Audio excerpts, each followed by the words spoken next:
بسم الله الرحمن الرحيم.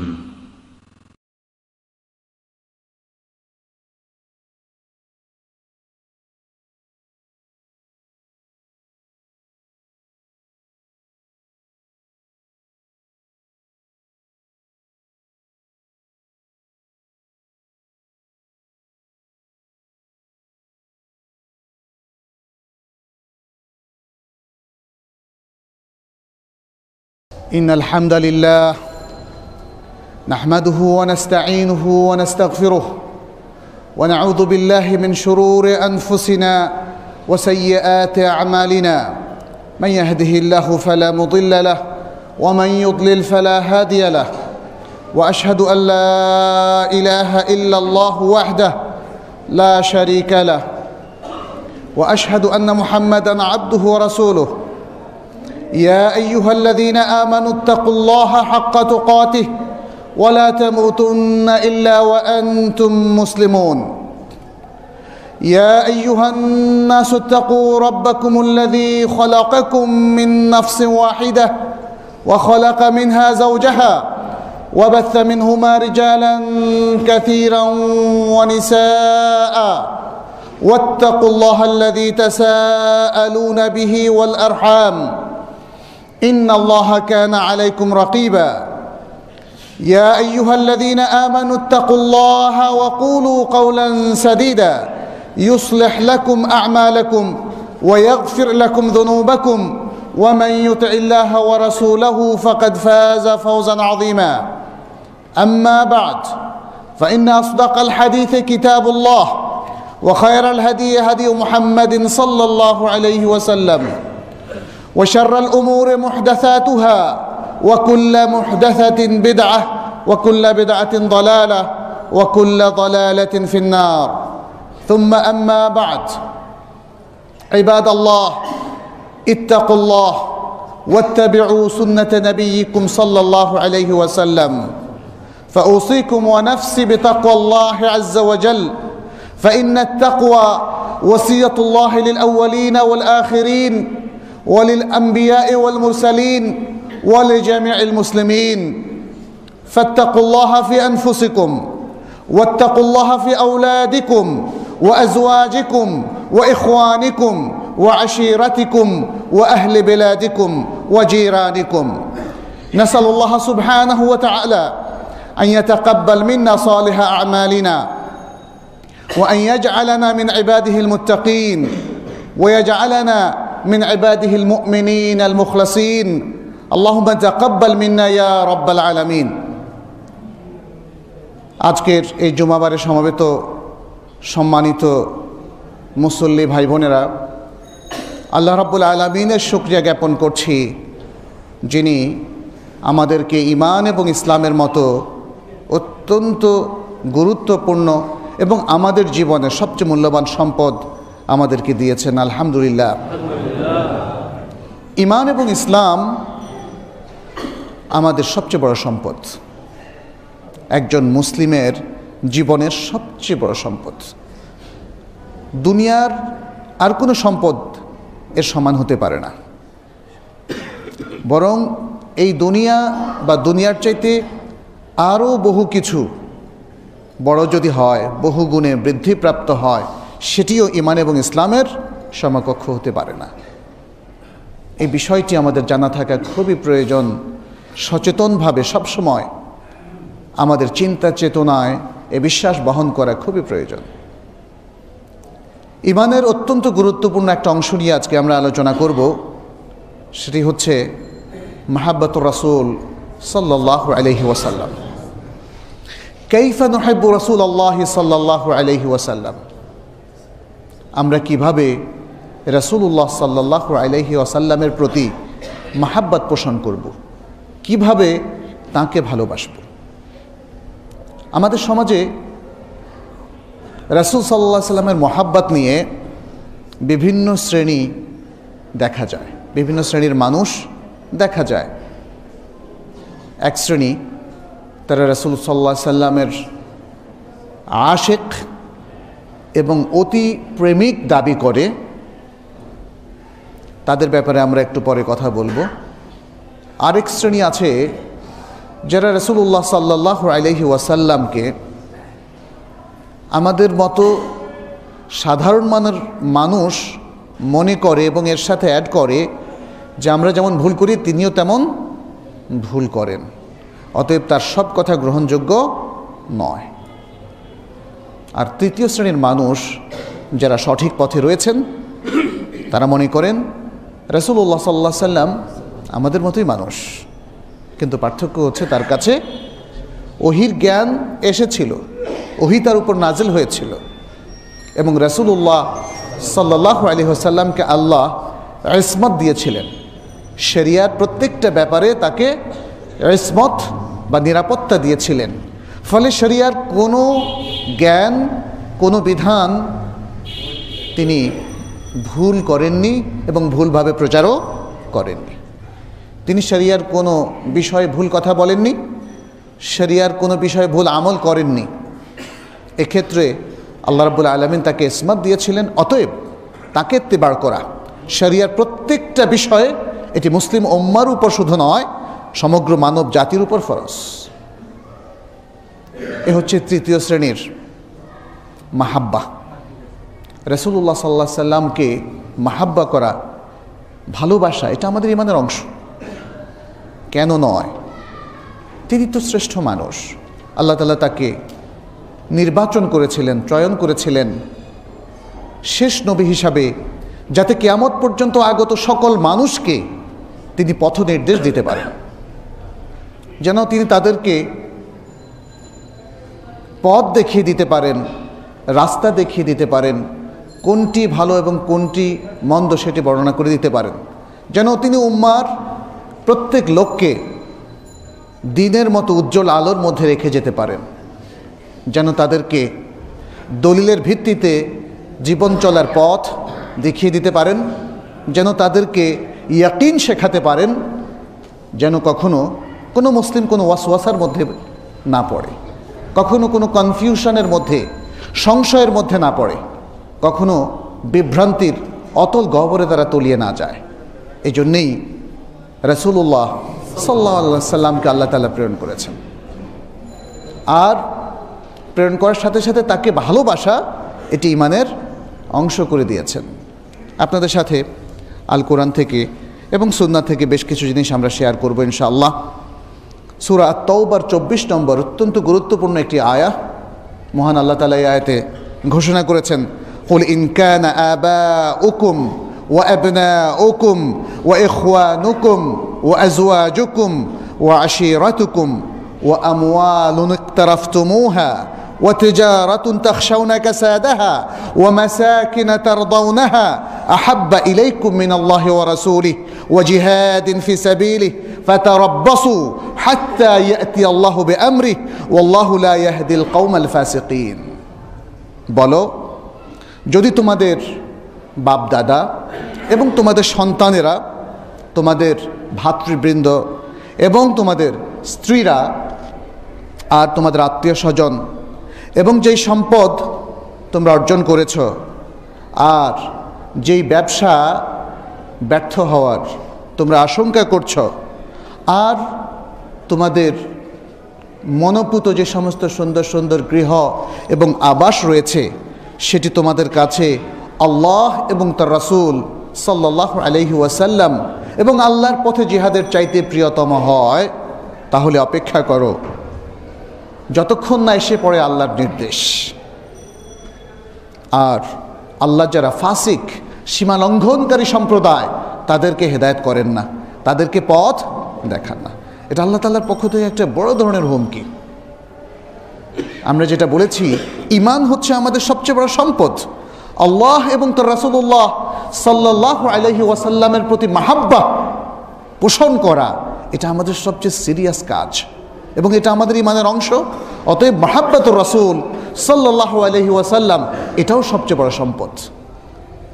সে কথাটি এখানে বলা হলো এবং বলা হলো যদি এই মাহাব্বা পোষণ করা না যায়, তাহলে মানব জাতি এবং বিশেষ করে মুসলিম জাতি একটা বড় হুমকির মধ্যে আছে।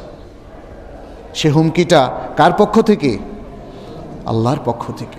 হাত্তা ইয়াতি আল্লাহু বিআমরিহি, আল্লাহ তার নির্দেশ না নিয়ে আসা পর্যন্ত অপেক্ষা করো, দেখো তিনি কি নিয়ে আসেন। আজকের প্রেক্ষাপটকে যদি আমরা আসলে বিশ্লেষণ করি তাহলে অনেক কিছু আমাদের সামনে বের হয়ে যায়। রাসূলুল্লাহ সাল্লাল্লাহু আলাইহি সাল্লামের সত্যিকার মাহাব্বা কি আমরা পোষণ করছি কিনা, এ প্রশ্ন আমাদের প্রত্যেককেই করা উচিত। বিশেষ করে যারা প্রকৃত সুন্নাহর অনুসারী হিসাবে আমরা নিজেদেরকে মনে করছি, আশা করছি যে আমরা সেই দলেরই অন্তর্ভুক্ত, আমরা কি সত্যিই কি রাসূলুল্লাহ সাল্লাল্লাহু আলাইহি সাল্লামকে মাহাব্বা করছি, তাকে ভালোবাসছি? প্রেক্ষাপট কিন্তু বা চিত্র, সামাজিক চিত্র বলে অন্য কথা না, এখানে আমাদের অনেক ত্রুটি রয়েছে। আমরা পিছিয়ে আছি, মাহাব্বাতের প্রতিযোগিতায় আমরা পিছিয়ে আছি, যার ফলে আজকে মুসলমানদের মধ্যে এত কঠিন অবস্থা, এত বিভক্তি, এত হিংসা, এত হানাহানি। ইয়া সালাম, মুসলিম তো একটাই উম্মাহ, এক পথের তারা অনুসারী, এক আদর্শের তারা এক অনুসারী, এবং এক পথের অনুসারী, এক কোরআনের অনুসারী, এক সুন্নাহর অনুসারী। বিভক্তি তাদের মধ্যে কখনোই কাম্য নয়। অতএব আজকে সেই বিশ্লেষণ আমাদেরকে করতে হবে যে আমাদের ঘাটতিটা তাহলে কোথায়, কোথায় আমাদের ভুল হচ্ছে, বিভ্রান্তি হচ্ছে। সেই বিভ্রান্তি যদি আপনি না সারান, শরীর যেমন অসুস্থ হলে সুস্থ হবে না, ঠিক তেমনি মুসলিম বিভক্তিও দূর হয়ে তারা ঐক্যবদ্ধ হতে পারবে না। মুহাম্মদ রাসূলুল্লাহ সাল্লাল্লাহু আলাইহি ওয়াসাল্লাম যে ইমানের অংশ, সেটি ইমাম বুখারী একটি হাদিসে নিয়ে এসেছেন, রাসূলুল্লাহ সাল্লাল্লাহু আলাইহি সাল্লাম থেকে বর্ণনা করেছেন।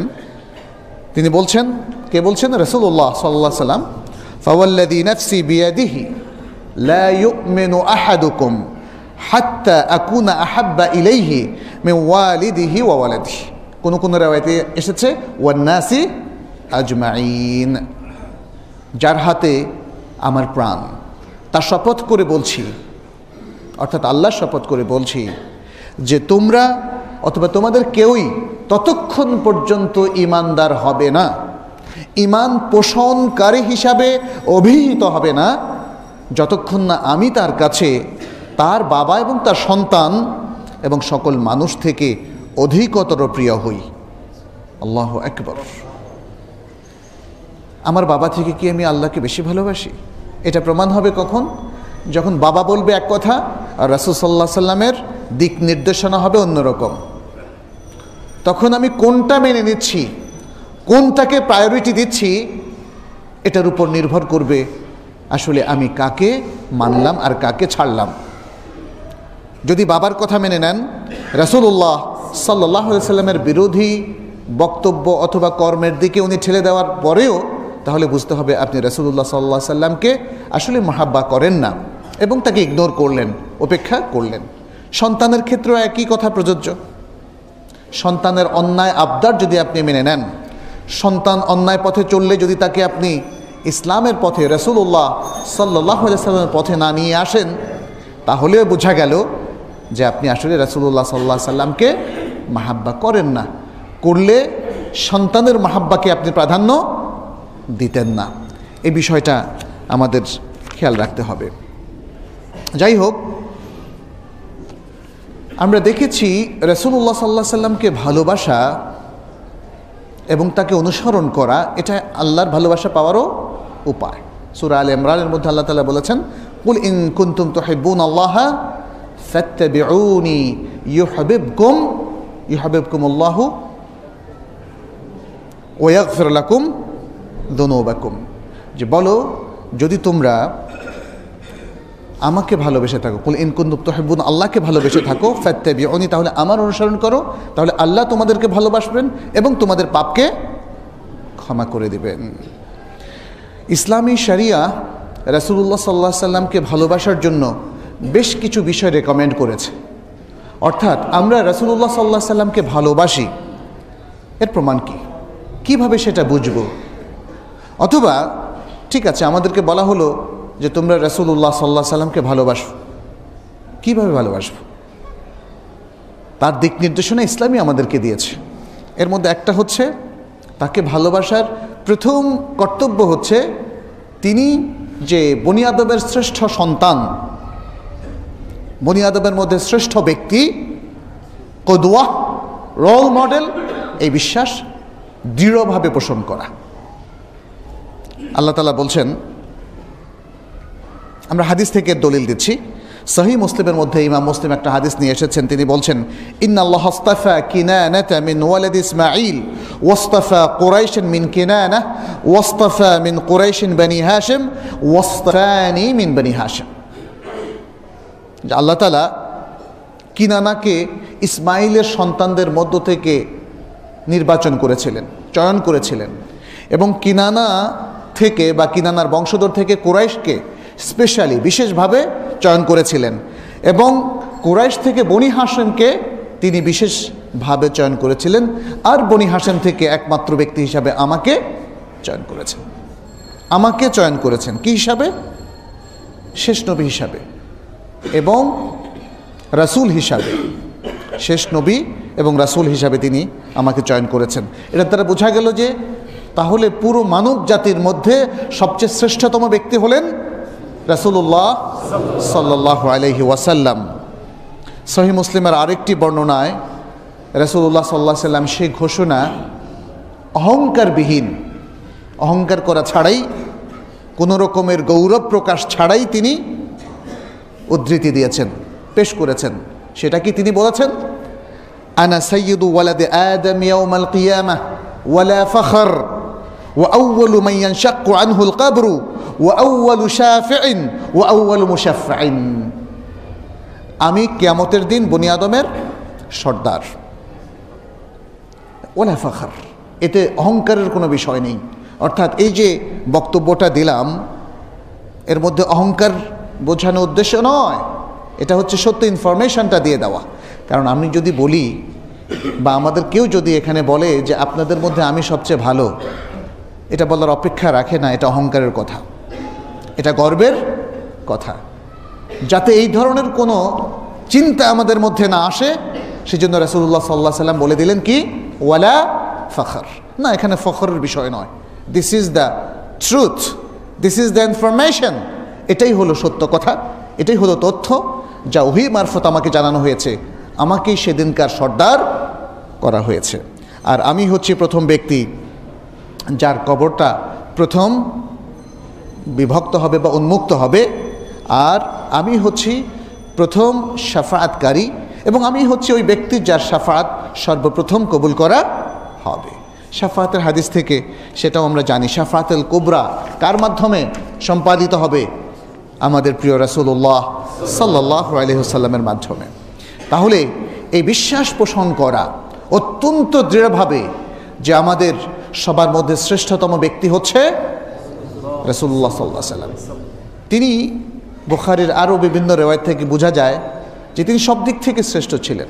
তিনি বলছেন, ইন্নী আতকাকুম লিল্লাহ, বলেছেন না, তোমাদের মধ্যে সবচেয়ে বেশি তাকওয়া আমার মধ্যে আছে, আমি তাকওয়ার অনুসারী। ওই যে 3 ব্যক্তির যে হাদিসটা সেখানে বলা হয়েছে, এটা খুব জরুরি। আমরা এই পয়েন্টটা প্রথমে নিয়ে এসেছি আমাদের সবার উদ্দেশ্যে পেশ করার জন্যে, যেটা খুব জরুরি। আজকে দেখা যায় আমাদের সন্তানেরা, আমাদের তরুণরা, তরুণ ভাই বোনেরা, তারা রোল মডেল হিসাবে রাসূলুল্লাহ সাল্লাল্লাহু আলাইহি সাল্লামকে বাদ দিয়ে অন্যদেরকে নির্ধারণ করে। ইয়া সালাম, রাসূলুল্লাহ সাল্লাল্লাহু আলাইহি সাল্লামের চাইতে আর শ্রেষ্ঠ কি কেউ থাকতে পারে? ক্রিকেটের একজন প্লেয়ার কি তার চাইতে শ্রেষ্ঠ হতে পারেন? অথবা যিনি গান করেন, কিংবা যিনি নাটক করেন, সিনেমা করেন, অথবা অন্য যে কোনো ফিল্ডের, হকি, অন্য যে কোনো খেলার জগতের মানুষ, তারা কি রাসূলুল্লাহ সাল্লাল্লাহু আলাইহি সাল্লামের চাইতে শ্রেষ্ঠ হতে পারে? তাহলে কেন আমাদের সন্তানেরা তাদেরকে রোল মডেল হিসাবে নিচ্ছে? কেন বলছে তিনি আমার কাছে আদর্শ? অথচ মহান আল্লাহ তাআলা কোরআনে বলে দিয়েছেন, লাকাদ কানা লাকুম ফি রাসূলিল্লাহি উসওয়াতুন হাসানাহ, রাসূলুল্লাহর মধ্যে তোমাদের জন্য রয়েছে সবচেয়ে উত্তম আদর্শ। এটা খুব জরুরি যে আমরা আমাদের প্রত্যেক সন্তানকে শেখাবো যে এই জগতের সবচেয়ে শ্রেষ্ঠ ব্যক্তি হচ্ছেন রাসূলুল্লাহ সাল্লাল্লাহু আলাইহি ওয়াসাল্লাম। এবং এটাও শেখাবো যে তারা জীবনের সকল পর্যায়ে, প্রত্যেকটা ক্ষেত্রে, প্রত্যেকটা বয়সে তারা যেন রাসূলুল্লাহ সাল্লাল্লাহু আলাইহি ওয়াসাল্লামকেই রোল মডেল হিসাবে গ্রহণ করে। দ্বিতীয় যে বিষয়টি সেটি হচ্ছে সকল ক্ষেত্রে রাসূলুল্লাহ সাল্লাল্লাহু আলাইহি ওয়াসাল্লামের সাথে আদব এবং শিষ্টাচার মেনটেন করা, অর্থাৎ তার প্রতি আমাদের যে হক, অন্য কথা আমরা বলতে পারি হুকুক আল উম্মাহ আলা নবী সাল্লাল্লাহু আলাইহি ওয়াসাল্লাম। নবী সাল্লাল্লাহু আলাইহি ওয়াসাল্লামের উপর উম্মার কি দায়িত্ব, কি অধিকার, কি আদব, কি শিষ্টাচার পোষণ করা উচিত, সে বিষয়টি হচ্ছে আমাদের রাসূল সাল্লাল্লাহু আলাইহি ওয়াসাল্লামকে মহাব্বতের দ্বিতীয় বিষয়। অর্থাৎ তার প্রতি আদব এবং শিষ্টাচার রক্ষা করতে হবে। আমাদের উপর অর্পিত তার যে অধিকারগুলো আছে সেগুলো কমপ্লিট করতে হবে, সেগুলো পরিপূর্ণ করতে হবে। রাসূলুল্লাহ সাল্লাল্লাহু আলাইহি ওয়াসাল্লামের অধিকার তাকে দিতে হবে। আমরা কি দিচ্ছি কিনা সে বিষয়টা আজকে আমাদের একটু পর্যালোচনা করা প্রয়োজন। এই অধিকারগুলোর মধ্যে একটা হচ্ছে উপযুক্ত বাক্য দ্বারা তার প্রশংসা করা। আল্লাহ তাআলা সূরা আল আহজাবের 56 নম্বর আয়াতে বলেছেন, ইন্নাল্লাহা ওয়া মালাইকাতাহু ইউসাল্লুনা আলান নবী ইয়া আইয়ুহাল্লাযীনা আমানু সাল্লু আলাইহি ওয়া সাল্লিমু তাসলিমা। নিশ্চয়ই আল্লাহ এবং তার ফেরেশতাগণ নবীর উপর সালাত প্রেরণ করেন। আল্লাহ এবং তার ফেরেশতারা নবীর উপর সালাত প্রেরণ করেন, অতএব হে ঈমানদাররা তোমরাও তার উপর সালাত এবং সালাম পেশ করো। আল্লাহর সালাতটা কি? আল্লাহর সালাহ হচ্ছে মালাউল আ'লা, ফেরেশতাদের সামনে রাসূলুল্লাহ সাল্লাল্লাহু আলাইহি ওয়াসাল্লাম প্রশংসা করা।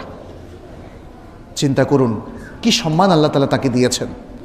আল্লাহ তার উপর সালাত প্রেরণ করেন, অর্থ হচ্ছে তিনি ফেরেশতাদের সামনে নবী সাল্লাল্লাহু আলাইহি ওয়াসাল্লামের যত ভালো ভালো দিক আছে সেগুলোকে উল্লেখ করে তার প্রশংসা করেন। অনেকে অর্থ করেন এখানে আল্লাহ নবীর উপর দুরূদ পড়েন, ইয়া সালাম। অর্থটা যদি ভালো মতো না বোঝা যায় তাহলে কিন্তু আপনি আমলটা ঠিক মতো করতে পারবেন না। এই বিষয় নিয়ে বড় বড় উলামারা সবাই উল্লেখ করেছেন। ফাথুল বারিতে ইবনে হাজারও রাসূল সাল্লাল্লাহু আলাইহি ওয়াসাল্লামের উপর আল্লাহর সালাত এটা কীরকম সেটা নিয়ে দীর্ঘ আলোচনা করেছেন। মুহাক্কিক আলেমদের সবারই বক্তব্য হচ্ছে রাসূলুল্লাহ সাল্লাল্লাহু আলাইহি ওয়াসাল্লামের উপর আল্লাহর সালাত হচ্ছে আত-তানাউ ইনদাল মালাইল আ'লা। অতএব তারপরে তিনি নির্দেশ দিলেন যে তোমরাও হে ঈমানদাররা তার উপর সালাত সালাম পেশ করো। এই সালাত সালাম পেশ করো আমরা যদি বলি সাল্লাল্লাহু আলাইহি ওয়াসাল্লাম হয়ে যায়, অথবা দুরুদ ইব্রাহিমে সালাতের মাধ্যমে যেটা সালাতের মধ্যে যেটা আমরা পড়ি সেটার মাধ্যমেও হয়ে যায়, এবং এর মধ্যে রাসূল সাল্লাল্লাহু আলাইহি ওয়াসাল্লামের প্রশংসাও হয়ে যায়। আচ্ছা, দ্বিতীয় যে বিষয়টি সেটি হচ্ছে রাসূল সাল্লাল্লাহু আলাইহি ওয়াসাল্লামের যে মর্যাদা, ফজিলত, বৈশিষ্ট্য, মুজিজা এবং সুন্নাহ রয়েছে এগুলোর বেশি বেশি আলোচনা করা। আজকে এগুলোর আলোচনা না করার কারণে মন থেকে উঠে গেছে। আর মানুষ একটা পর্ব বানিয়ে নিয়েছে রবিউল আউয়াল মাসে। রবিউল আউয়াল মাসের অনেক বেদাতি আমল আছে, কিন্তু সবচেয়ে ক্ষতির যে দিকটা হলো সেটা হলো অন্য সংস্কৃতির মানুষেরা পৃথিবীতে বিভিন্ন দিবস তারা নির্ধারণ করেছে, হয়তো তাদের ভালো উদ্দেশ্য আছে, কিন্তু আমরা তো অন্যদের উদ্দেশ্য নিয়ে নিজেদের উদ্দেশ্য বানাবো না। আমরা আমাদের কৃষ্টি, কালচার, আমাদের কোরআন সুন্নাহর মধ্যে দেখব যে সেটা কি চাচ্ছে, এর মাকাসেদটা কি, কোরআন এবং সুন্নাহর অবজেক্টিভসটা কি। তার সাথে যদি এই বিষয়গুলোর না মেলে তাহলে সেটা গ্রহণ করতে পারে না মুসলিম। রাসূল সাল্লাল্লাহু আলাইহি ওয়াসাল্লামের মর্যাদা, বৈশিষ্ট্য, গুণাবলী, তার আদর্শ নিয়ে মুসলিম সারা বছর আলোচনা করবে, শুধুমাত্র রবিউল আউয়াল মাসে নয়। সিরাতুন নবী দিবস নামে একটি দিনকে নির্ধারণ করার মাধ্যমে নয়, এভাবে চলবে না। সারা বছরই তার আদর্শ নিয়ে আলোচনা করতে হবে, কারণ প্রতিদিন আমাদেরকে কোনো না কোনো কাজ করতে হয় না? প্রত্যেকটা কাজ তো এই রাসূলুল্লাহ সাল্লাল্লাহু আলাইহি ওয়াসাল্লামের নির্দেশ মোতাবেকই করতে হবে, চাই সেটা ইবাদত হোক অথবা মুআমালাত হোক। অন্য সংস্কৃতির ধারক বাহকরা তারা দেখা গিয়েছে বাবা দিবস, মা দিবস করেছে, কারণ তাদের সময় হয় না সবসময় মা বাবার প্রতি যে দায়িত্ব ইসলাম আরোপ করেছে সেটা পালন করার। এই জন্য একটা দিবসে তারা সেটা নির্ধারণ করে নিয়েছে, মনকে প্রবোধ দেওয়ার জন্যে, সান্ত্বনার জন্যে। কিন্তু ইসলামের দিক নির্দেশনা তো এরকম নয়। ওয়াকাদা রব্বুকা আল্লা তা'বুদু ইল্লা ইয়াহ ওয়া বিল ওয়ালিদাইনি ইহসানা। শেষ পর্যন্ত তো অনেকগুলো দিক নির্দেশনা আছে। এতে বোঝা যায় বাবা মায়ের দেখাশোনা করা, তাদের প্রতি দায়িত্ব পালন করা, তাদের খোরপোশ দেওয়া, এটা নিত্যদিনকার দায়িত্ব। অতএব মুসলমানের মা বাবা দিবস প্রতিদিন, বছরে একদিন নয়। এই বিষয়গুলো আমাদেরকে মনে রাখতে হবে যে রাসূলুল্লাহ সাল্লাল্লাহু আলাইহি সাল্লামের মর্যাদাকেও আমরা একদিনের মধ্যে সীমাবদ্ধ করব না, তার আদর্শ নিয়ে আলোচনাকে একদিনের মধ্যে সীমাবদ্ধ করব না, তাকে অনুসরণের বিষয়টিকে একদিনের মধ্যে সীমাবদ্ধ করব না। কারণ এগুলো হচ্ছে আমাদের প্রাত্যহিক কাজের মধ্যে পড়ে এবং এটা রাসূল সাল্লাল্লাহু আলাইহি সাল্লামের একটা সার্বক্ষণিক অধিকার উম্মার উপরে। অতএব সেভাবেই সেটিকে বুঝতে হবে। তৃতীয় যে বিষয়টি, সেটি হচ্ছে রাসূলুল্লাহ সাল্লাল্লাহু আলাইহি সাল্লামের সাথে আদব রক্ষা করার বিষয়। তাকে শুধু মুহাম্মদ বলে উল্লেখ না করা, মুহাম্মদ সাল্লাল্লাহু আলাইহি ওয়াসাল্লাম অথবা নবী সাল্লাল্লাহু আলাইহি ওয়াসাল্লাম অথবা রাসূলুল্লাহ সাল্লাল্লাহু আলাইহি ওয়াসাল্লাম। সূরা আন-নূরের 63 নম্বর আয়াতে আল্লাহ তাআলা বলছেন, লা তাজআলু দুআ আর-রাসূলি বাইনাকুম কাদুআই বা'দিকুম বা'দা। তোমরা নিজেরা যেমন একে অন্যকে ডাকো সেভাবে নবীকে তোমরা ডেকো না, সেভাবে তোমরা রাসূল সাল্লাল্লাহু আলাইহি সাল্লামকেও ডেকো না। কারণ ওই যে ঘটনাটা জানেন যে মোহাম্মদ বলে সাহাবাদের কেউ কেউ যারা বেদুইন সাহাবী ছিলেন এসে ডেকেছিলেন, কারণ ওটাই ছিল তাদের কালচার। কিন্তু ইসলাম এসে তাদের কালচারটাকে কিছুটা কি করলো, আরেকটু পরিশীলিত করে দিল যে দেখো এটা তোমাদের কালচার, বাট এই কালচারটা এখানে আর চলবে না, এখানে একটু সংশোধনী আনতে হবে। সেটা হচ্ছে এই যে নবী সাল্লাল্লাহু আলাইহি সাল্লামকে আসলে এইভাবে ডাকা যাবে না, তোমাদের নিজেদের মতো করে ডাকা যাবে না। তাহলে এখানে একটা মূলনীতি আমরা পেলাম, সেটা হচ্ছে দেখতে হবে আমাদের সমাজে, আমাদের দেশে যে কালচার প্রচলিত আছে এটা কি ইসলামের সাথে মিলছে কি না, বেমিলগুলো সংশোধন করে নিতে হবে। এখান থেকে এই মূলনীতিটা আমরা পেলাম যে ইসলামিক কালচার এর মধ্যে অন্য কালচারটা একদম 100% নিষিদ্ধ সেটা নয়, কিন্তু ইসলামিক মূলনীতির সাথে যেগুলো মিলবে সেগুলো ঠিক আছে, আর যেগুলো মিলবে না সেগুলো অবশ্যই সংশোধনীর মাধ্যমে ইসলামিক নির্দেশনার আলোকে করে নিতে হবে। এরপর আরেকটি বিষয় হচ্ছে রাসূল সাল্লাল্লাহু আলাইহি সাল্লামের হাদিসের প্রতি আন্তরিক সম্মান প্রদর্শন। রাসূলুল্লাহ সাল্লাল্লাহু আলাইহি সাল্লামের হাদিসের প্রতি আন্তরিক সম্মান প্রদর্শন, হাদিস শোনার ধৈর্য রাখা, আগ্রহ পোষণ করা এবং হাদিসের বৈঠকে বসা। আমাদের মধ্যে একটা প্রবণতা হচ্ছে বেশি শুনলে বিপদ, বেশি জানলেও বিপদ। তাহলে আমলের প্রশ্ন চলে আসে।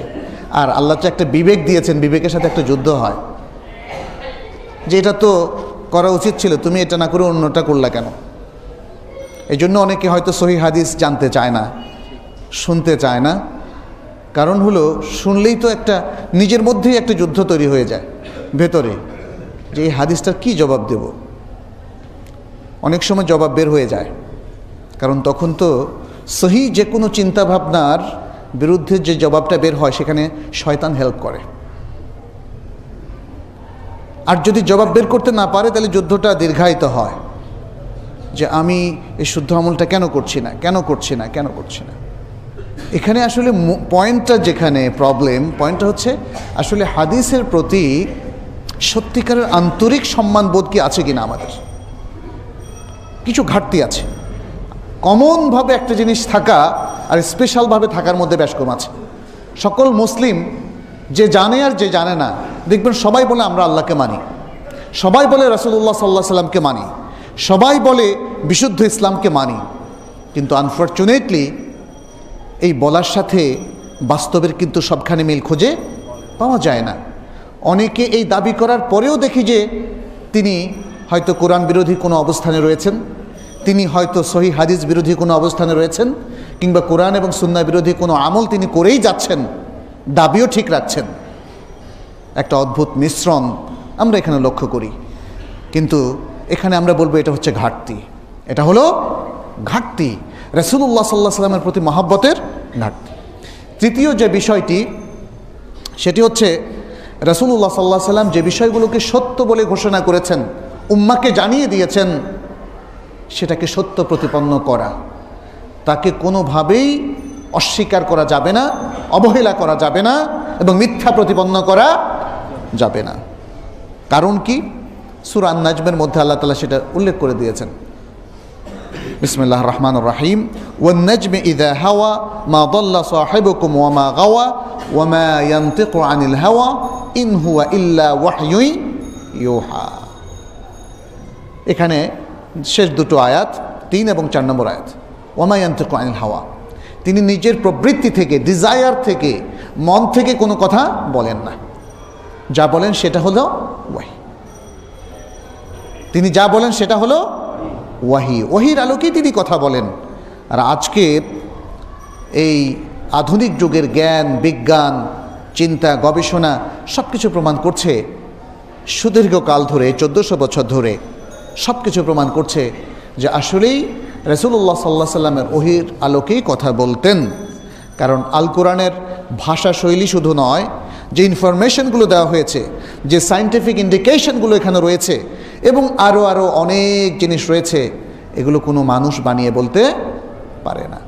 এর উপর ডিটেলস গবেষণা আছে প্রচুর। তিনি এমন সব ইনফরমেশন দিয়েছেন যেটা দেখা যেত অন্য ভাষার, অন্য জাতির সাথে রিলেটেড বিষয়। তিনি তো কোনোদিন হিব্রু পড়েননি, এমনকি তিনি তো আরবি ভাষাও লিখতে পড়তে শেখেননি। তাহলে হিব্রু কবে পড়েছিলেন? কিংবা অন্য জাতির যে ভাষাগুলো কবে পড়েছিলেন?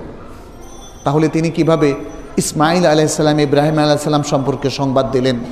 কিভাবে তিনি মুসা আলাইহিস সালাম সম্পর্কে ডিটেলস সংবাদ দিলেন? কিভাবে তিনি ঈসা আলাইহিস সালাম সম্পর্কে সংবাদ দিলেন? তখনকার ধর্মগ্রন্থগুলো তো আরবিতে ছিল না, কেউ তো তাকে পাঠ করে শোনায়নি। এ হচ্ছে ওয়াহি, যে সবগুলো গ্রন্থের যিনি মূল সোর্স, মহান আল্লাহ রাব্বুল আলামিন, তার কাছ থেকেই এই ওহি এসেছে। অতএব ইনফরমেশনের মধ্যে মিল থাকবেই, তাওহীদের মধ্যে মিল থাকবেই এবং আল্লাহ সম্পর্কিত তথ্যের মধ্যে মিল থাকবেই। যদিও আমরা জানি আগের গ্রন্থগুলো বিকৃত হয়ে গিয়েছে, সেখানে সত্য মিথ্যার একটা মিশ্রণ ঘটে গেছে। অতএব আগের গ্রন্থগুলো যেহেতু তাজা, তরতাজা, যেভাবে নাযিল হয়েছিল সেভাবে নেই, কোরআনের মাধ্যমে আল্লাহ তাআলা সেগুলোকে রহিত করে দিলেন। শেষ পর্যন্ত গ্রন্থ হিসেবে থাকলো কোরআন এবং কোরআনের ব্যাখ্যাকারী হিসেবে থাকলো আস-সুন্নাহ, এবং এ দুটো মিলেই মুসলিম উম্মার সোর্স অফ নলেজ কিয়ামত পর্যন্ত থাকবে, যার মধ্যে আর কোনো ব্যত্যয় হবে না। আলহামদুলিল্লাহ, এই উম্মা ভাগ্যবান যে তাদের কাছে কোরআন এবং সুন্নাহ সেই রকমই আছে যেরকম রাসূলুল্লাহ সাল্লাল্লাহু আলাইহি সাল্লাম উম্মার কাছে ছেড়ে গিয়েছিলেন।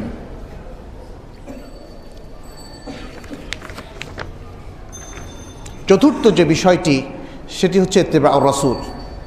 রাসূল সাল্লাল্লাহু আলাইহি সাল্লামকে ভালোবাসেন, দাবি করছেন, তাহলে তার ইত্তিবা করুন। কারণ রাসূল সাল্লাল্লাহু আলাইহি সাল্লামের মাহাব্বাহ এটা শুধু দাবির বিষয় নয়, মনে মনে পোষণ করার বিষয় নয় যে আমি রাসূল সাল্লাল্লাহু আলাইহি সাল্লামকে ভালোবাসি, কিন্তু কাজের ক্ষেত্রে দেখা গেল আপনি সবটাই তিনি যা বলেছেন তার উল্টোটা করেছেন। ইত্তিবাউর রাসূল, রাসূল সাল্লাল্লাহু আলাইহি সাল্লামকে ভালোবাসার সবচেয়ে বড় নিদর্শন।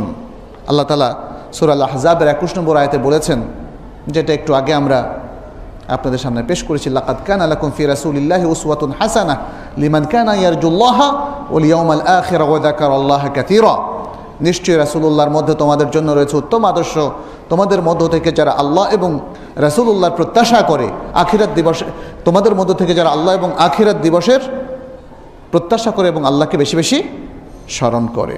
তাহলে এখানে বোঝা গেল উত্তম আদর্শ তখনই হয় যখন তার অনুসরণ করা হয়।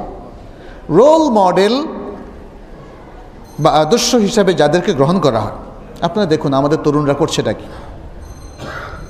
একজন প্লেয়ার ঝুঁটি বাঁধলো, সেও ঝুঁটি বাঁধলো, চুলের কাটিংটা দেখেন করে ফেললো, অথচ কোনো খেলোয়াড় অথবা সেলিব্রিটি কিন্তু বলেনি, হে আমার ভক্ত তরুণ তরুণীরা, আমি যেরকম চলছি, আমার চুলের কাটিং যেমন, আমার পোশাক যেমন তেমনই করো, এটা করা তোমাদের উপর ওয়াজিব বলেছে কেউ? বলেনি।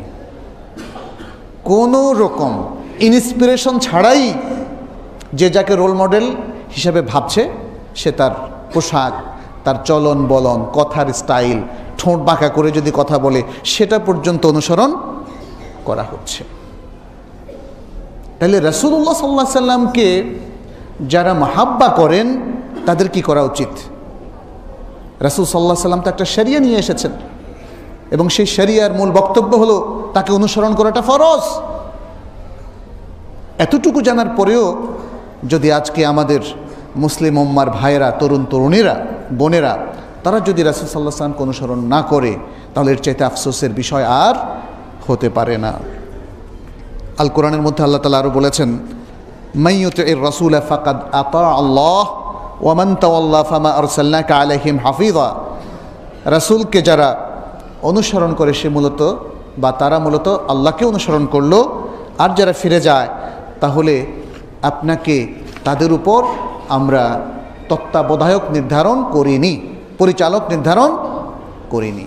এখানে রাসূল সাল্লাল্লাহু আলাইহি সাল্লামকে সান্ত্বনা দেওয়া হয়েছে, মানুষকে জানিয়ে দেওয়া হয়েছে তার অনুসরণ করা ফরজ।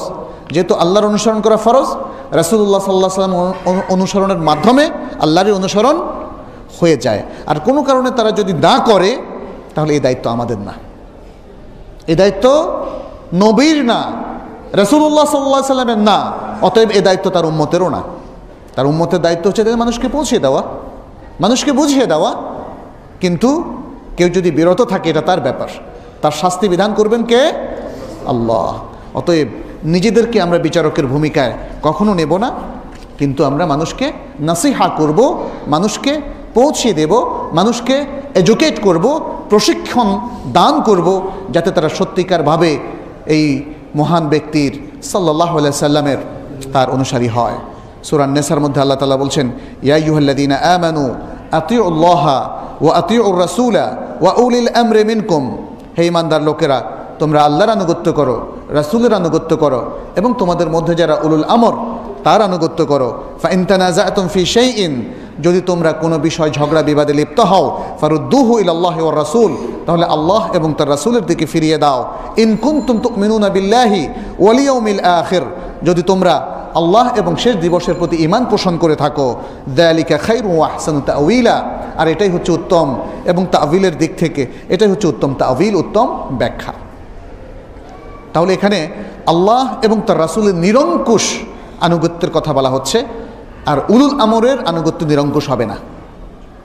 উলুল আমরের মধ্যে রয়েছেন মুসলিম উম্মার এবং মুসলিম খিলাফতের যারা কর্ণধার, প্রথমত তারা, আর দ্বিতীয়ত ওলামায়ে কেরাম, তাদেরকে অনুসরণ করা হবে, কিন্তু শর্ত সাপেক্ষে। সেটি হচ্ছে আল্লাহ এবং তার রাসূল সাল্লাল্লাহু আলাইহি সাল্লামের ইতাআতের সাথে মিলে গেলে অনুসরণ করা হবে, আর যেখানে বিপরীত হবে সেখানে লা তাআতা লিমাখলুকিন ফি মাসিয়াতিল খালিক, আল্লাহর নাফরমানির ক্ষেত্রে আল্লাহর কোনো মাখলুকের আনুগত্য করা যাবে না।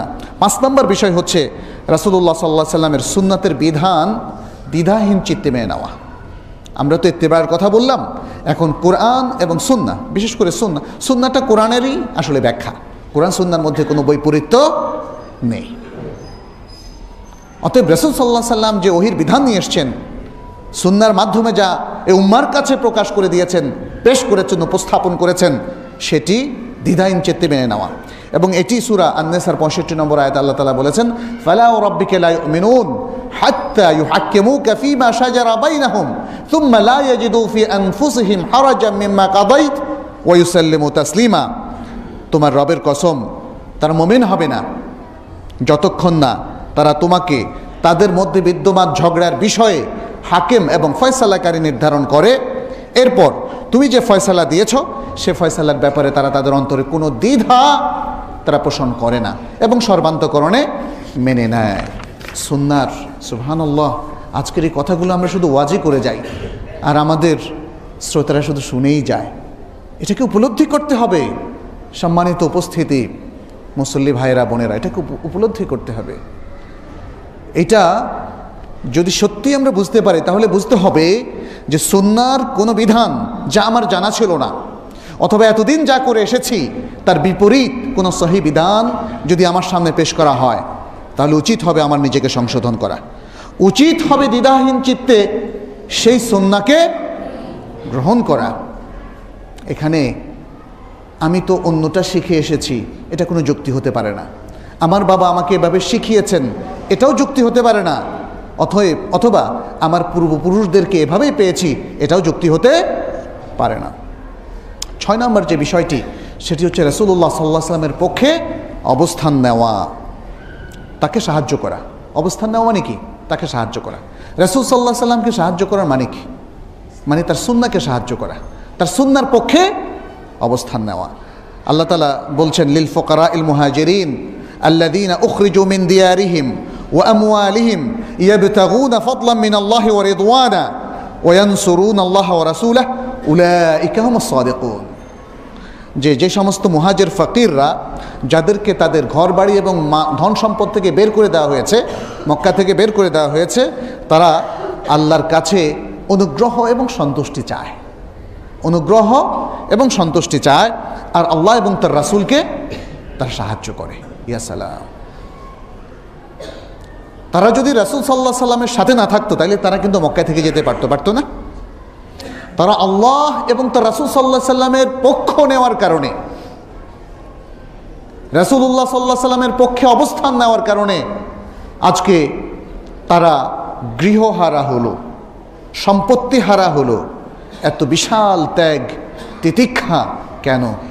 রাসূলুল্লাহ সাল্লাল্লাহু আলাইহি সাল্লাম এর আদর্শের উপর টিকে থাকার জন্যে, রাসূলুল্লাহ সাল্লাল্লাহু আলাইহি সাল্লামের পক্ষে থাকার জন্যে এবং তার সুন্নাহকে ইত্তেবা করার জন্যে।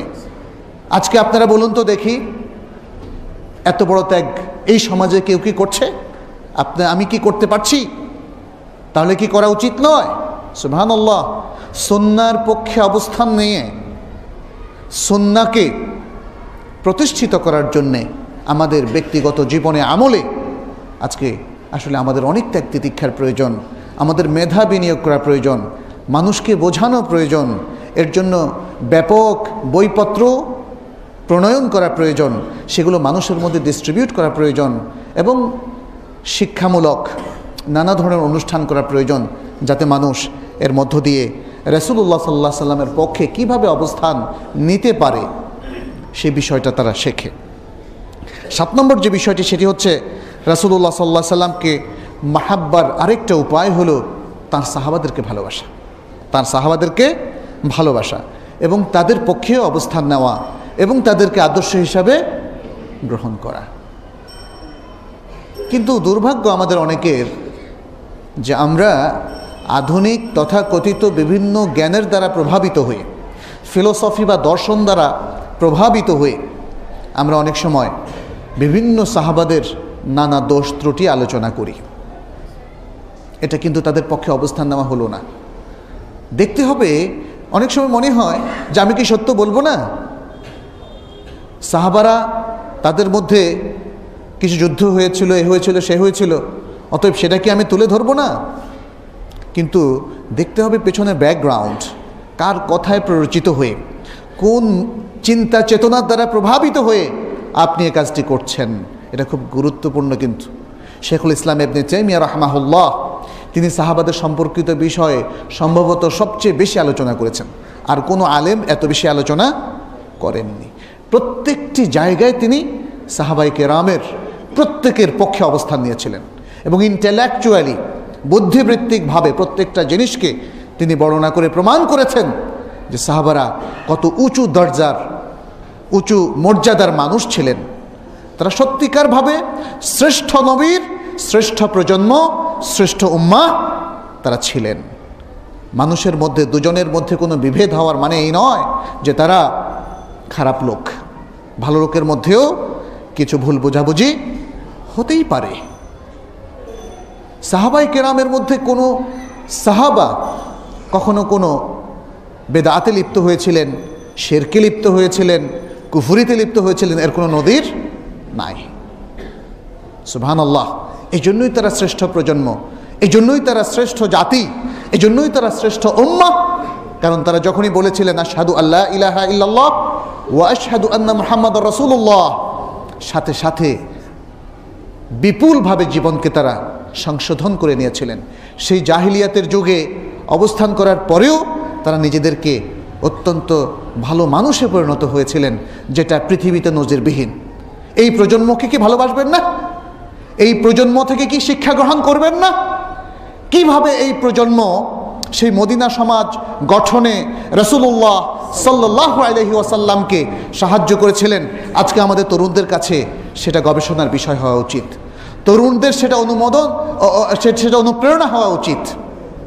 মাত্র 10-20 বছরের মধ্যে রাসূলুল্লাহ সাল্লাল্লাহু আলাইহি ওয়াসাল্লাম জাহিলি সমাজের সমস্ত পাপ, সমস্ত দুর্নীতি, সমস্ত জেনা, ব্যভিচার, অন্যায়, অবিচার সব কিছু তিনি দূর করলেন। আজকে আপনারা কি পারবেন না সেটা? আমরা কি আল্লাহর কাছে সেটা ওয়াদাবদ্ধ হতে পারি না যে আমরাও এই সমাজের যত দুষ্ট খত আছে, যত ভুল বিভ্রান্তি আছে, যত অনাচার, অপাচার এবং পাপ আছে, সেগুলোকে কোরআন সুন্নাহর জ্ঞানে সমৃদ্ধ হয়ে, কোরআন সুন্নাহর শক্তিতে বলীয়ান হয়ে সুন্দরভাবে আমরা সেটাকেও দূর করতে পারবো।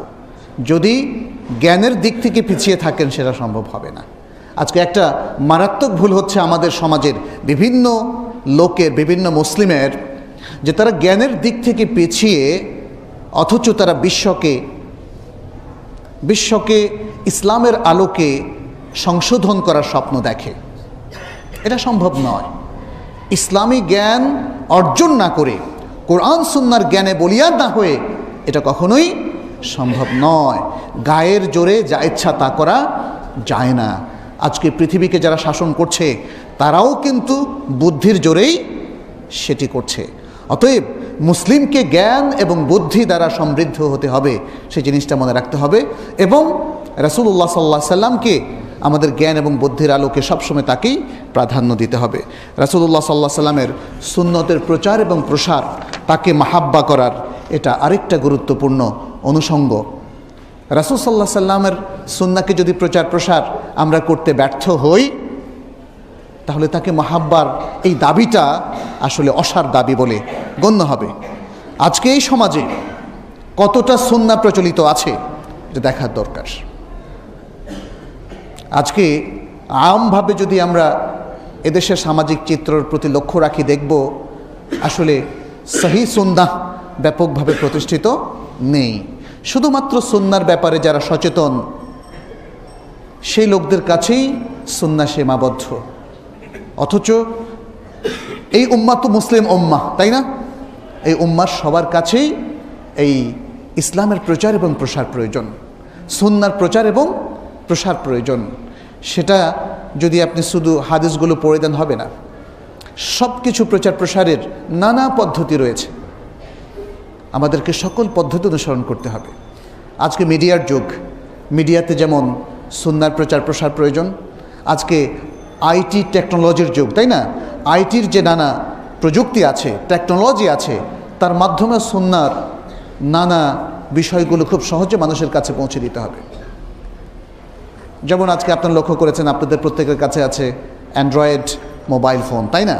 এর মধ্যে অ্যাপস আছে না? এই অ্যাপসের মধ্য দিয়েও আমরা কোরআন সুন্নাহর ব্যাপক প্রসার করতে পারি। নানাভাবে, নানা চিন্তা চেতনার মাধ্যমে আসতে পারে। আমরা সুন্নাহ বিষয়ক মানুষকে উদ্বুদ্ধ করার জন্যে সুন্নাহর এক্সিবিশনও হতে পারে।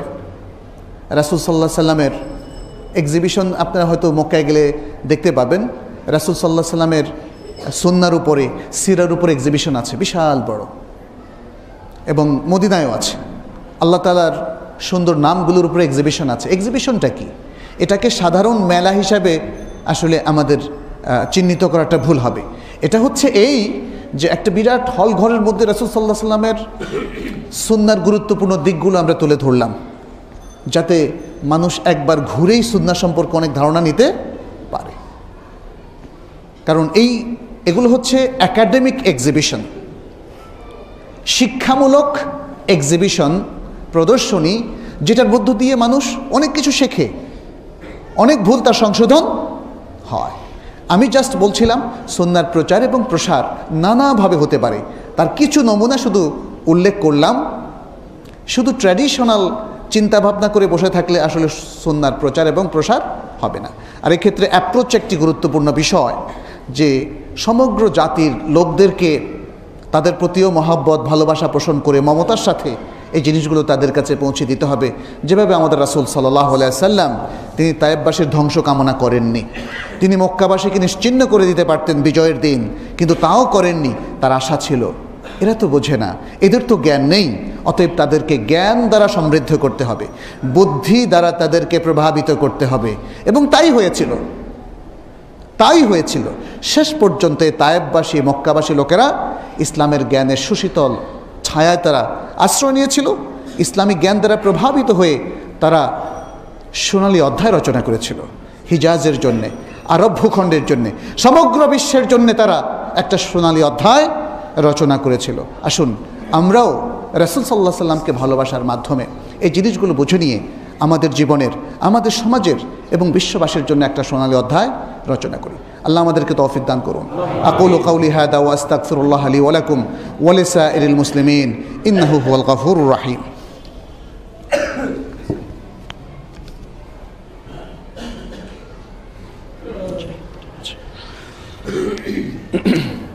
আলহামদুলিল্লাহি রাব্বিল আলামিন ওয়াল আকিবাতু লিল মুত্তাকিন ওয়া উসাল্লি ওয়া উসাল্লিমু আলা নাবিয়্যিনা মুহাম্মাদিন ওয়া আলা আলিহি ওয়া আসহাবিহি আজমাইন। মা'শারাল মুসলিমিন ইত্তাকুল্লাহ ওয়া আখলিসু নিয়্যাতাকুম ওয়াত্তাবিউ সুন্নাতা নাবিয়্যিকুম ওয়া কুমু লিল্লাহি কানিতিনা মুখলিসিনা মুত্তাকিন। নাসআলুল্লাহ সুবহানাহু ওয়া তাআলা আন ইয়াতাকাব্বাল মিন্না সালিহা আ'মালিনা ওয়া আন ইয়াজআলানা মিন ইবাদিহিল মুত্তাকিন। সম্মানিত উপস্থিতি, আমরা সময় কম কিন্তু খুব সংক্ষেপে আরও দু একটি বিষয় আপনাদের সামনে একটু তুলে ধরতে চাই। যেটা বলেছিলাম, আরও দুটো শ্রেণী আছে। এক শ্রেণী যারা সুন্নাহকে গুরুত্ব দেয় না, বরং সুন্নাহ সম্পর্কেও তারা লাগামহীন বক্তব্য দিয়ে থাকে, এটা গ্রহণ করব, এটা গ্রহণ করব না। বরং আরেক দল তো আছে এরকম, তারা বলে যে না, আমরা কোরআন ছাড়া কিছুই গ্রহণ করব না। আছে না? যাদেরকে আল কোরআনিয়ুন বলা হয়, তারা বলে যে মুহাম্মদের কোনো কথা আমরা গ্রহণ করব না। সাল্লাল্লাহু আলাইহি সাল্লামও তারা অনেকে বলে না। সুন্নাহকে তারা অস্বীকার করে। আরেক দল সুন্নাহকে স্বীকার করে, কিন্তু যেটা তার মন মতো সেটাকে গ্রহণ করে, আর অনেকগুলোই তারা অস্বীকার করে, বলে যে না, এটার অর্থটা তো একটু বিদঘুটে মনে হয়। এভাবে তারা বুখারী মুসলিমের অনেক হাদিসকেও অস্বীকার করে বসে। এটা আছে। আর আরেক দল বলেছি, মানে তৃতীয় দল, দ্বিতীয় দলের দুটো প্রকারভেদ আমি উল্লেখ করলাম। তৃতীয় দল হলো যারা অতি মাত্রায় রাসূল সাল্লাল্লাহু আলাইহি সাল্লামের আশিক বলে নিজেদেরকে দাবি করে। যদিও এই বিষয়টা আমাদের মনে রাখা দরকার, আল্লাহ এবং তো রাসূল সাল্লাল্লাহু আলাইহি সাল্লামের শানে ইশক শব্দটা ইউজ করা যাবে না। শারঈ পরিভাষা হচ্ছে কি? মাহাব্বা। সারা দুনিয়া চষে ফেললেও আপনি কোথাও কোরআন এবং সুন্নাহর কোথাও ইশক শব্দটা আপনি পাবেন না। কারণ ইশক হচ্ছে স্বামী স্ত্রীর সম্পর্কের মতো একটা বিষয়। সেখানে ভালোবাসা আছে, আবার যৌনতাও আছে। ফলে সেই ভালোবাসাটা আমরা আল্লাহ এবং রাসূলের ক্ষেত্রে প্রয়োগ করতে পারি না। যদিও আমাদের এই উপমহাদেশে উর্দু ভাষী কিংবা বাংলা ভাষী অনেকেই সেটা ব্যবহার করেছেন, সেটা হয়তো তারা খেয়াল করেননি। কিন্তু আমরা ইবনে তাইমিয়া রাহিমাহুল্লাহকে দেখেছি, তিনি বহু আগেই এ সম্পর্কে সতর্ক করেছিলেন উম্মাহকে, যে না, ইশক শব্দটা আল্লাহ এবং তার রাসূলের ক্ষেত্রে ইউজ করা যাবে না, ইউজ করতে হবে মাহাব্বা। এটা একটা কমন ওয়ার্ড সবার ক্ষেত্রে। আমি আমার মাকে মাহাব্বা করি, আমার বাবাকে ভালোবাসি, মাহাব্বা করি, আমার সন্তানকে করি, আমার মেয়েকে করি, আমার স্ত্রীকে করি, সকল মানুষকে করি। অতএব এটা হচ্ছে একটা কমন শব্দ যেটা সবার ক্ষেত্রে বলা যায়। আল্লাহকে মাহাব্বা করি, রাসূলুল্লাহকে মাহাব্বা করি, কোরআনকে সুন্নাহকে মাহাব্বা করি, এটা বলতে কোনো অসুবিধা নেই। কিন্তু ইশক শব্দটা সবার ক্ষেত্রে ইউজ করা যাবে না। যেভাবে প্রেমিক বা প্রেমিকা, এই শব্দটাও সবার সামনে ইউজ করা যাবে না, তাই না? মা বাবার সাথে এই শব্দটা ইউজ করা যাবে না। এটাই প্রমাণ করে যে শব্দটার ব্যবহার সীমিত এবং সীমাবদ্ধ। এই জিনিসটা কিন্তু বুঝতে হবে আমাদেরকে, কারণ আমরা দ্বীনের ব্যাপারে কথা বলছি। দ্বীনের প্রত্যেকটা বিষয় হচ্ছে আমানা, অতএব এখানে কোনো ধরনের খেয়ানত করা যাবে না। হয়তো কেউ বলবেন আমি তো চাইনি খেয়ানত করতে, কিন্তু আপনাকে সতর্ক হতে হবে, সতর্ক না হলে খেয়ানত হয়ে যেতে পারে। অতএব বিষয়টা খেয়াল রাখতে হবে। যাই হোক, আমরা যেটা দেখতে পাচ্ছি এই সমস্ত লোকদের মধ্যে বেশ কিছু ভুল যেটা আমাদের পরিহার করতে হবে। এক নম্বর হচ্ছে প্রকাশ্যে অপ্রকাশ্যে রাসূলুল্লাহ সাল্লাল্লাহু আলাইহি সাল্লামের সুন্নাহ থেকে দূরে থাকার যে বিষয়টি, এটা থেকে দূরে থাকতে হবে। অর্থাৎ আমাদেরকে সর্বাবস্থায় সুন্নাহর কাছাকাছিই থাকতে হবে, সুন্নাহর মধ্যেই থাকতে হবে, সুন্নাহর ভেতরেই জীবনযাপন করতে হবে। 2 নম্বর হচ্ছে বিশুদ্ধ হাদিসগুলোকে প্রত্যাখ্যান করা। অথচ আল্লাহ তাআলা সূরা হাশরের মধ্যে বলেছেন, ওয়ামা আতাকুমুর রাসূলু ফাখুযুহু ওয়ামা নাহাকুম আনহু ফান্তাহু। রাসূল তোমাদের কাছে জানিয়ে এসেছেন তা তোমরা গ্রহণ করো, এবং যা নিষেধ করেছেন তা তোমরা বর্জন করো। তাহলে যা নিয়ে এসেছেন তা গ্রহণ করাটা কি ফরজ। সহিহ ভাবে যা এসেছে সে আদর্শকে গ্রহণ করা ফরজ। কিন্তু এক্ষেত্রে এটা হতে পারে যে কোনো কোনো বিধান রাসূল সাল্লাল্লাহু আলাইহি সাল্লাম আমাদের জন্য অপশনাল করে দিয়েছিলেন, কোরআন অপশনাল করে দিয়েছিল। যেমন বলা হয়েছে ওয়াইদা হালালতুম ফাসতাদু, এর আগে বলা হয়েছে তোমরা মুহরিম অবস্থায় শিকার করো না, কিন্তু যখন হালাল হয়ে যাও এহরাম থেকে তখন তোমরা শিকার করো। এই নির্দেশটা কি ফরজ নাকি? এটা তো ফরজ না। তাহলে বোঝা যাবে যে কিছু কিছু নির্দেশ যখন আমরা ইন্ডিভিজুয়াল ক্ষেত্রে উল্লেখ করব সেটা ফরজ, নফল, মুস্তাহাব নানা রকম হতে পারে, কিন্তু মৌলিকভাবে সুন্নাহকে মানাটা ফরজ। একটা বিশুদ্ধ নির্দেশ যখন আসবে এটাকে মানাটা ফরজ। অতএব একদল যে বিশুদ্ধ হাদিস প্রত্যাখ্যান করছে এটা আসলে ভয়াবহ একটি বিষয়। রাসূল সাল্লাল্লাহু আলাইহি সাল্লামের সিরাত অনুসরণ থেকে অনেকে ফিরে আসছে, সেটা করা যাবে না। 4 নম্বর হচ্ছে তাদের মধ্যে যে জিনিসটা আমরা দেখি যে রাসূল সাল্লাল্লাহু আলাইহি সাল্লাম সম্পর্কে যখন আলোচনা করা হয় তখন মনোসংযোগ না করা এবং আগ্রহের সাথে শ্রবণ না করা, এটাও কিন্তু ডেঞ্জারাস ব্যাপার। এখন কারো কারো যদি ঘুম চলে আসে অবশ্যই সেটা হয়তো করার কিছু নেই, আল্লাহ মাফ করবেন, কিন্তু খেয়াল রাখা উচিত, সচেষ্ট থাকতে হবে যে রাসূলুল্লাহ সাল্লাল্লাহু আলাইহি সাল্লামের সুন্নাহ নিয়ে যখন আলোচনা করা হয় তখন যেন আমি নিজের পুরো শক্তি দিয়ে যেন মনোসংযোগ করতে পারি। এখানে আল্লাহ তাআলা বলছেন, দেখেন সূরা আল হুজরাতের 2 নম্বরের মধ্যে, ইয়া আইয়ুহাল্লাযীনা আমানু লা তারফাউ আসওয়াতাকুম ফাওকা সাওতিন নবী ওয়া লা তাজহারু লাহু বিল কাওলি কাজাহরি বা'দিকুম বা'দা। হে ঈমানদার লোকেরা, তোমরা রাসূলুল্লাহ নবী সাল্লাল্লাহু আলাইহি সাল্লামের আওয়াজের উপর আওয়াজ বুলন্দ করো না এবং তোমরা তার সামনে জোরে কথা বলো না যেভাবে তোমরা একে অন্যের সামনে জোরে কথা বলে থাকো। তাহলে তার কথা শুনতে হবে মনোসংযোগের সাথে, এবং তার জীবদ্দশায় তার সামনে যেমন জোরে কথা বলা যাবে না, তার মৃত্যুর পরে তার সুন্নাহ নিয়ে যখন আলোচনা হয় তখনও অন্য কথা সংযোগ করা যাবে না। 5 নম্বর হচ্ছে সুন্নাহর যারা প্রকৃত অনুসারী তাদেরকে এরা ত্যাগ করে, তাদের গীবত করে এবং তাদের প্রতি উপহাস করে। এটা যারা সুন্নাহ বিরোধী অবস্থানে রয়েছে, অতএব সেটি করা যাবে না। মনে রাখবেন এটা ডেঞ্জারাস, আপনার মাহাব্বার বিরোধী অবস্থান। যারা সুন্নাহকে ভালোবাসে, সুন্নাহকে খুবই সিনসিয়ারলি মেনে চলে, তাদেরকেও আপনার ভালোবাসতে হবে। এটাই হচ্ছে রাসূলুল্লাহ সাল্লাল্লাহু আলাইহি ওয়াসাল্লামের প্রতি মাহাব্বাতের দাবি। নবী সাল্লাল্লাহু আলাইহি ওয়াসাল্লাম এর যে বৈশিষ্ট্য, তার যে গুণাবলী, তার যে মুজিজা, এ সম্পর্কেও এরা জ্ঞান রাখে না। অনেক সময় বরং নবী সাল্লাল্লাহু আলাইহি ওয়াসাল্লামের জীবনে ঘটেনি এমন মুজিজা তো নয়, এমন কারামত তারা অন্য মানুষের ব্যাপারে প্রয়োগ করে থাকে।